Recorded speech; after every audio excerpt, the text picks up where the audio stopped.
My name's Jeff Reeves. I'm with the Maritime Rapids Baseball Academy, based out of St. John, New Brunswick. I live in Dartmouth, Nova Scotia. And today we have a special guest, Yohann Dessureault from Quebec, who is a senior at Stetson University, NCAA Division One in Florida. Thanks for joining us today, Yohann. Yeah, thanks for having me. So, like you said, my name is Yohann Dessureault. I was born in 12 Quebec, if anyone's ever heard of that. It's between Montreal and Quebec City. And I'm a fifth year senior at Stetson right now. Played there for 5 years and just got my degree last semester. And I'm working on my MBA right now. Played in the Cape Cod Baseball League in the summer. Played in the West Coast League, and yep, just here now. So down in Florida as a Canadian, why don't you give us a little bit about your path to getting there? Because a lot of Yep. Canadians are confused, and part of being with the Maritime Rapids is that we're trying to provide clarity for specifically Atlantic Canadians for now. But it seems like everybody's path is different. So how did you end up in Florida? Yeah, so mine's a little different, I'd say. So I started, well, right off, I think, kind of like most Canadians, I played baseball and hockey my entire life. I was doing both. Played baseball in the summer, played hockey in the winter. I did both just for fun at first. I didn't want to like commit to being fully a hockey player, fully or just locked on baseball, I guess. So I was doing both, and then when I turned 15-ish, I got selected for Team Quebec. And from there, I was like, all right, I might need to, just be all in baseball now. So I ended up getting recruited to play for the ABC, which is the year-long program with Team Quebec. Did that for a few years. First year didn't play much, but still got to experience the travel in the United States, play some tournaments in Florida, play some tournaments in Georgia, and then when you get there, it's a totally different game. Like you get to a tournament in Georgia, and then you play a good team at some huge complex, and then you see there's 100 scouts in the back just watching you and just recording every single of your at bats, every single of your pitches, and then that just I was so impressed by that. And then the following year, uh, I played a little more because I was older. Got a few calls with some college coaches, but then when I got back home in the winter, we all know what happened in 2019, 2020, COVID. So kind of slowed down the process, and everything obviously was shut down in Canada. So I ended up moving to Florida for a year. I took a post grad year out of high school because one of my high school coaches ended up going there too. So he kind of brought me with him, and then ended up getting recruited by Stetson a few months before my fall semester in college. So I was a late bloomer. I started kind of late. Could have started definitely earlier if I focused on baseball, but yeah, that's how I got there. So you mentioned you play hockey, which is like you said, a standard thing for Canadian kids. And Yep. tell me, I mean, what do you think the importance of being a dual athlete or a multi-sport athlete is versus just focusing on baseball? So, and I'll give you an example. I have a 13-year-old son who Mhm. plays hockey. I have Yep. a and baseball. I have an 11-year-old son who plays hockey and baseball. Do you Yep. think 15 is the appropriate age to maybe make the commitment, or like you said, maybe you would have started a little bit earlier? But like, I'm kind of questioning that because hockey is such a huge commitment, and Yeah, baseball is becoming more of a commitment. I'd say probably 14 or 15. The one thing, obviously, it makes you a better athlete. Doing both definitely makes you a better athlete. Works on your physical skills and everything. However, when I played for Team Quebec the first time, I realized that some guys had way more experience. Some guys that played for years already had way more experience. They knew the game better than I did. And even when I got to college, it was the same thing. Like I get there and I'm playing with kids from Florida who played baseball since they were 8 years old, and you get there and the game is different. It's faster. Everyone's stronger. So I feel like if I start earlier, just the understanding of the game and just having more experience as a whole would definitely help. So I'd say 14 or 15. If you're a better hockey player, obviously you go play hockey. But if you're a baseball player and you're good at it, I'd say just like making a commitment early is definitely worth it because Americans just play baseball all year long, and they have the edge on us. So being Canadian, however, kind of helps you because being indoors, as as bad as it sounds, it allows you to work on your fundamentals and work on your baseball skills all year long. And then when you get to play outside, when you travel in summer, you get to play in front of scouts, then all your fundamentals, your swing, you don't have to worry about playing too much. So you work on your swing, just make sure it's as perfect as it can be. And then when you get there, coaches notice that. And if you have success a few times, then coaches are definitely going to give you a phone call. So So yeah, you talk about like the physical attributes and the reps and the fundamentals.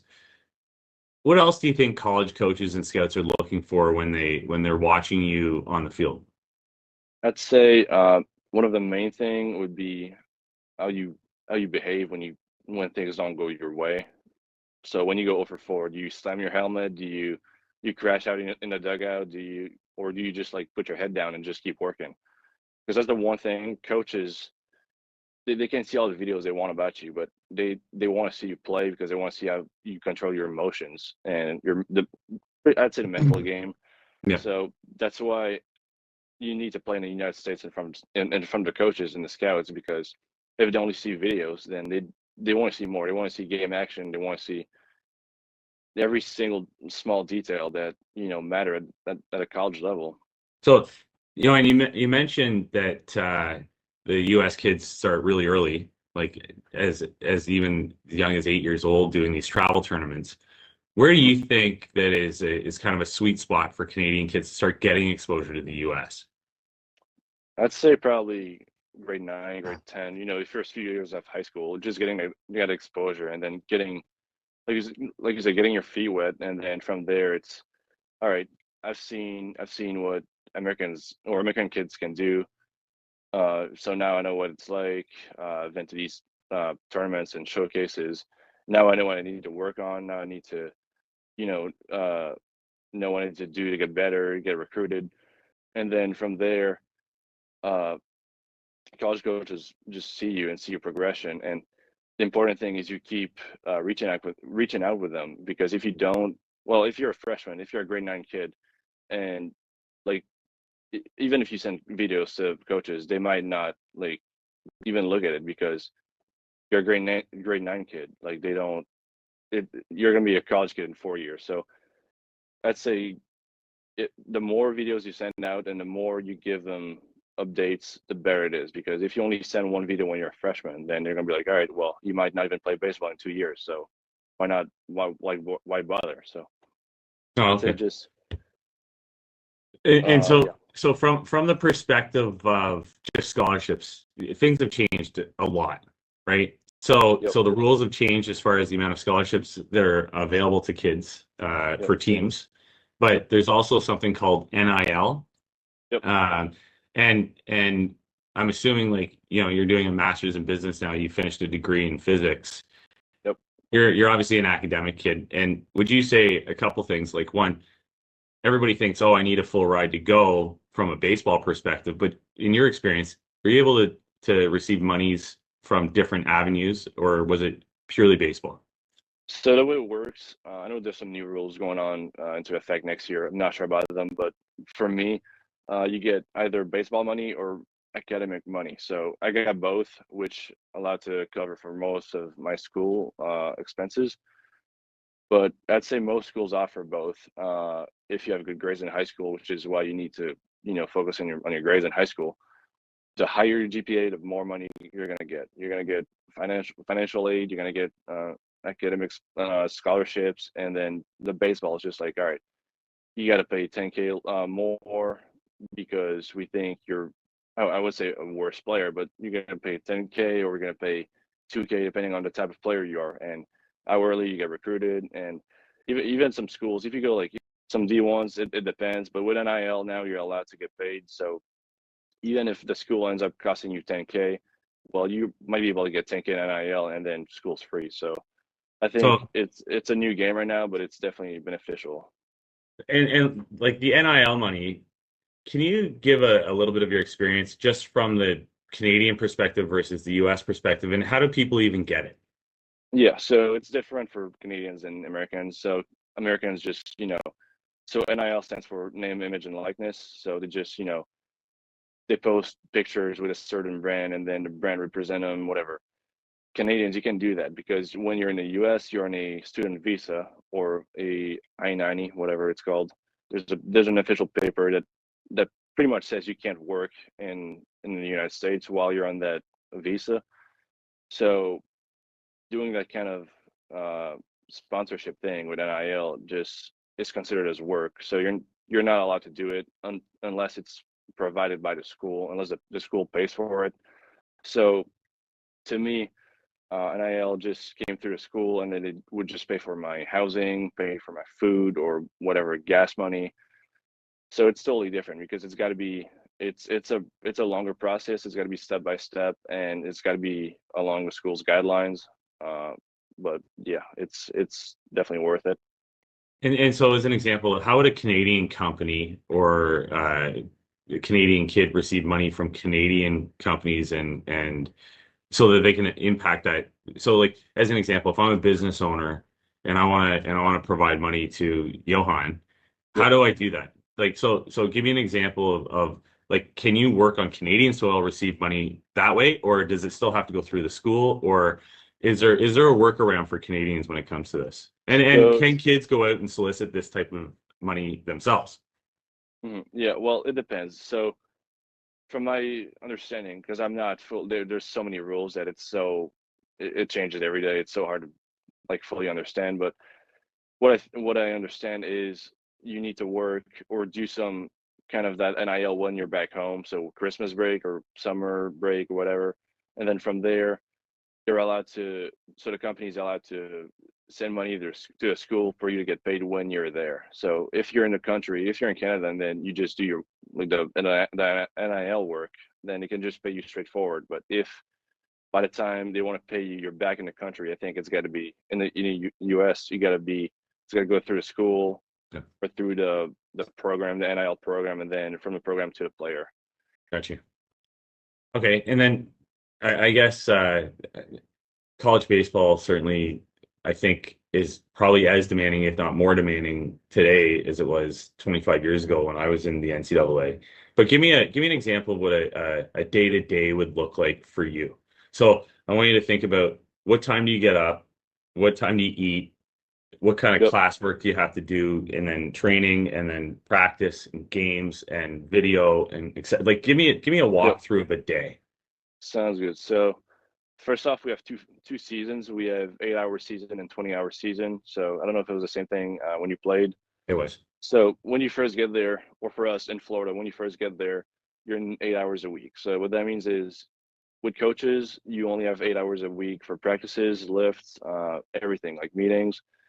So it's pretty easy. So a day would be, or a week would be like, all right, you get lifts 45 minutes, 4 days a week on Mondays, Tuesdays, Thursdays, and Fridays. And then you get two like BP groups and two team practices for a combined 5 hours. So that would be the first, I'd say 6 weeks of the fall. And then when you get in season, whether it's fall season or spring season, I would say you get lift 3 days a week, 6 or 8 for us.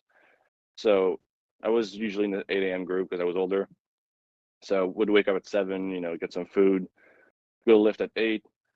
Then you got classes from 9 to 2 or 3 in the afternoon ish. So, and then on a game day, you'd have pregame videos and like scouting report meetings at 3:15. Then you got pregame practice at 3:30. And then, so in pregame practice, you got, your pregame BP, you got your IO, you got everything. You got pregame meal. Games at 6:30. Then you play. You get back at 9:30. And from there, do your homework, do your schoolwork, everything you need to do for the next day, and just repeat the next day, same thing. So I mean, and that sounds familiar for somebody who's gone through it Mm. and currently doing it. But like, tell me how much of a mental impact that has on on you. Like, you know what I mean? So it's like you go through this day-to-day grind, and it might feel like Groundhog Day, getting up, like doing the same thing over and over. But how do you stay focused on the prize and commitment to both your team and yourself? Yeah, it's obviously a challenge, especially when, let's say you play a game on Friday night, then you go 0 for 3 or 0 for 4, and then you get home. It's like, all right, well, I got to do two quizzes and two homework, some homework and essays and stuff. You don't want to do that. You just want to go to bed and just forget everything. But for me, there's a lot of people that say it's a grind, but I wouldn't call it a grind because it's enjoyable, and you signed up for it. So I'd say just look forward on, you're gonna get your degree, you're gonna get another game tomorrow. So you're gonna it, the beauty of baseball is that you're gonna play every single day. So you're gonna get another chance to get better tomorrow. Unlike football or other sports, it's like, all right, I had a bad game next week only. You gotta wait Yeah. 6 days. Yeah. Baseball, you get another chance the next day. So, look forward to, tomorrow's game, and then you got to do this to be like, I would just put myself some goals. All right, let's try to do this, and this tonight, even if I don't want to. So then I feel good about going into tomorrow's game and not having to worry about anything. So just, I'd say, short-term goals, and then just keep your objective in mind when doing that. Right. That's a great answer. I I mean, a lot of kids go to university and it becomes a big party for a couple years, or at least a period of time, or at least there is a lot of that going on. How do you Yep. manage the social side of things when you have a schedule that ranges from basically 7 a.m. to 10 p.m.? Yeah. Well, I'd say it's good to have a social life, especially in college. Freshman year, I didn't go, like, I won't say I didn't go out. I just never hung out with friends because you said earlier, I used to be a physics major. I didn't graduate in physics. I ended up Oh, in health science, but that one freshman year when I was in physics was a disaster. It was just so much work that I couldn't focus on anything outside, uh, homework and baseball. That's kind of why I switched. I was like, that's way too much. I just need to relax a little bit. It was just way too much. But then I kind of realized that you need to do other stuff outside of baseball and just homework. Like, there's more to college life than just, doing, like, studying and playing baseball. Like, you're gonna make friends that are gonna last forever. You're gonna make memories that last forever. So just, make sure you spend some time hanging out with friends and just be able to balance all three. Social life, your sport, and your studies. So well, that's great. Is there anything else that you could say maybe that would encourage Canadian kids? Like, I'll tell you, from Atlantic Canada, the concept is they don't really have to.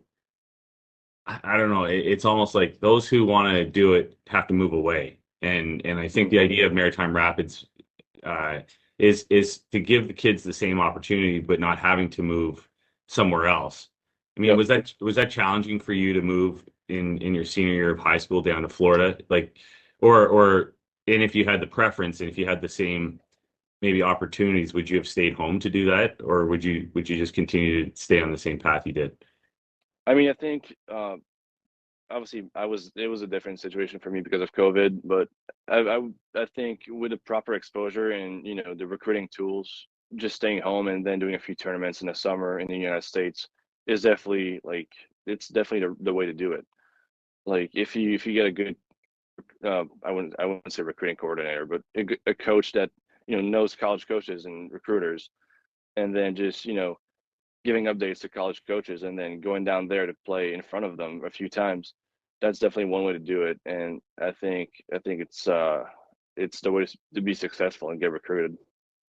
It's great, man. And then, like, how old were you when you started working out?